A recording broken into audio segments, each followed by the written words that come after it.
Good morning sa ating lahat mga kaibigan.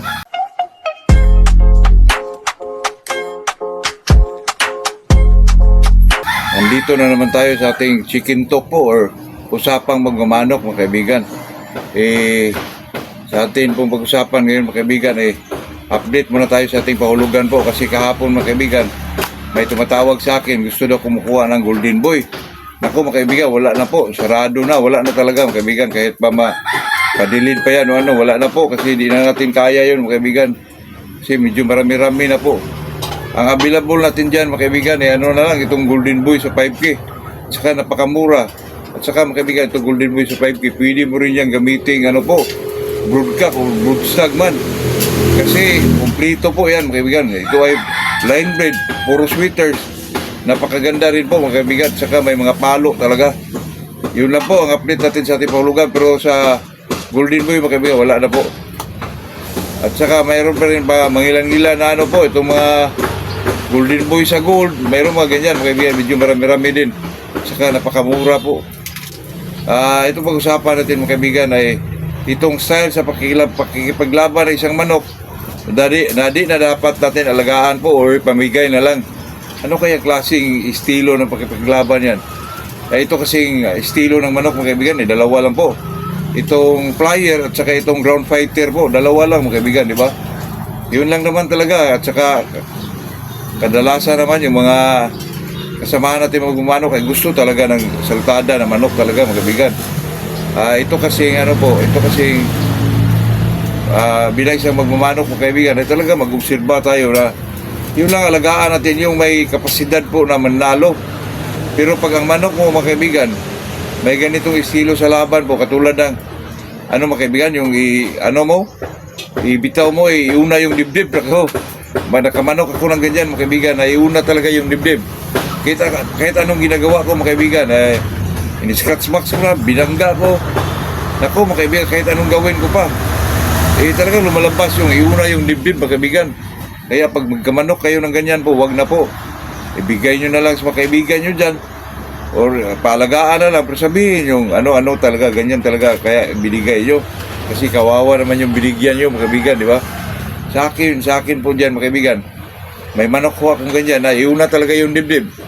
Kahit gaano ko yan inalagaan mga kaibigan, binigyan ko talaga ng pansin.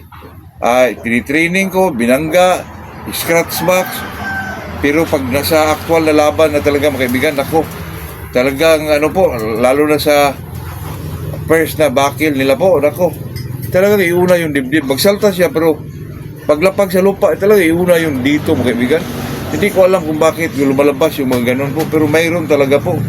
Kahit anong bloodline nyo dyan mga kaibigan, di naman lahat siguro, pero talagang malabasan kayo ng ganyang klaseng manok po. Nako, problema ko yan dati mga kaibigan.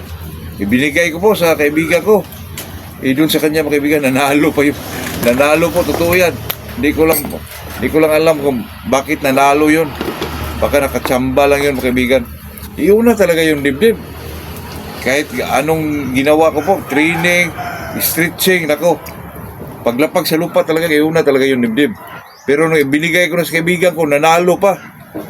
At saka binigay niya sa akin ulit, hindi ko talaga tinanggap po. Pero alam niya mga kaibigan na ganun talaga ang away. Hindi ko lang alam kung sa sunod na away nun, baka sa kabila na nagpusta yun. Ganun talaga yun mga kaibigan. Iwasan na natin yung ganun kasi matatalo pa nga yung medyo magaling po. Kaya iwasan na natin mag-alaga na ganyang klaseng manok mga kaibigan. Kahit anong bloodline pa yan, sabihin mo, pakasahin mo kasi hindi lumalabas sa mga offspring. Nako, baka ganyan lahat ang maglabasan po. Nako, lalong problema pa yun mga kaibigan. Kasi ito kasi mag-alaga tayo ng manok po. Ang una talaga natin tingnan dun mga kaibigan ay yung pormahan nila at saka yung estilo sa pakikipaglaban po. Yung style ba mga kaibigan? Yung may angat, may mga ilag. Tapos makita natin, iuna yung dibdib. Nako, talagang talo na, siguradong talo na po. Ito sa akin lang mga kaibigan. Baka naman, sa iba, matri nila yung ganyan. Pero iba po, iba talaga yung iuna yung dibdib mga kaibigan, parang hindi na matanggal sa kanyang ugali na ganong estilo po.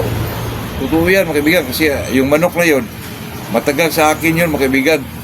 Parang puso ata yun, mga kaibigan, pusong sweater po.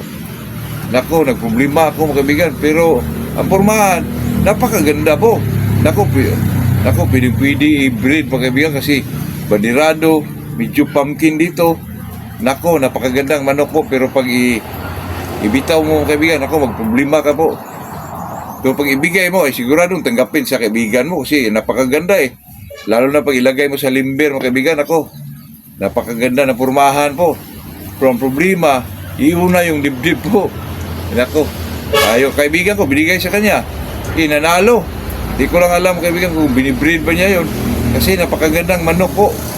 Totoo yan, mga kaibigan, pero sa akin dyan, mga kaibigan, hindi na ako pa ng panahon dyan kasi alam na natin yun, pag i-breed pa natin yun, lumalabas yung mga ganon, nako, mas lalong lumalaking problema po. Yun lang, mga kaibigan, yun lang ating masabi sa araw na ito, o content natin. Talagang mga ganong klaseng bagay po na video nakitaan natin sa isang manok na talagang hindi siya manalo, huwag na natin alagaan po. Yun lang, mga kaibigan, good morning sa ating lahat po.